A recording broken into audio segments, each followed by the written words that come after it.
we have had, you know, I've only been on board with the organization for the past year, and since I've joined, we have had some issues with how do we ethically tell someone else's story? How do we plug this lived experience into an issue without exploiting or using someone's possibly traumatic and often traumatic experiences?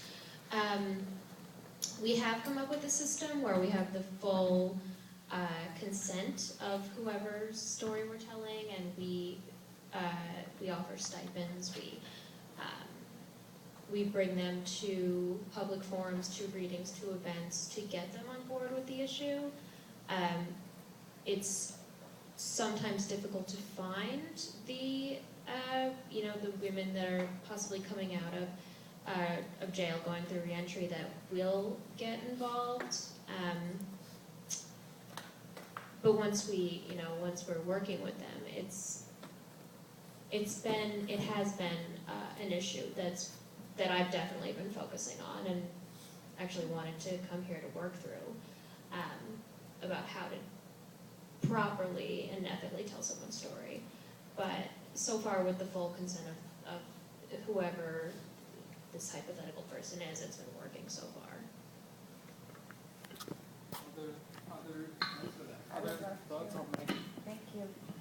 Starting in the early 90s, because we were a parent support group that developed into saying we felt that our children's caregivers and educators and communities weren't understanding how we were living and the kinds of supports that we really needed and the policies we wanted to help change and why, we started helping members of our support group tell their story by taking videos and then editing those videos together to hand to all the other parents as teachers chapters across the country, because we have Project Act in 27 medical centers.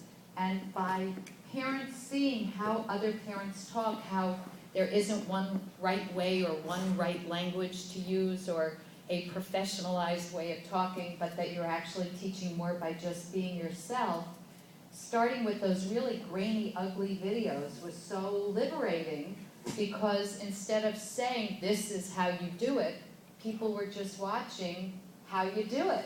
And it gave everyone tremendous courage to then move forward and feel, I have something valuable to say.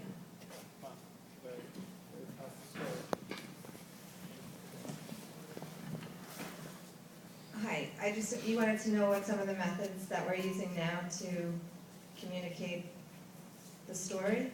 Or to build the consensus that there are stories that need to be told. Okay, so right now what we are using, we're actually starting with community forums, the grassroots community forums, to get the message to the communities, and everyone has a voice.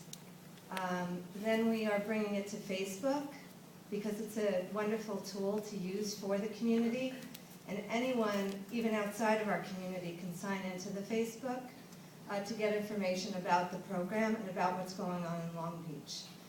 Another tool that I feel that has really been helpful is an old tool that was used by my mom and handed down to me, and it's actually letter writing to organizations and government officials. And they have responded to this letter writing. And so that's been a wonderful tool for us too. And I'm very excited to be here. Thanks so much.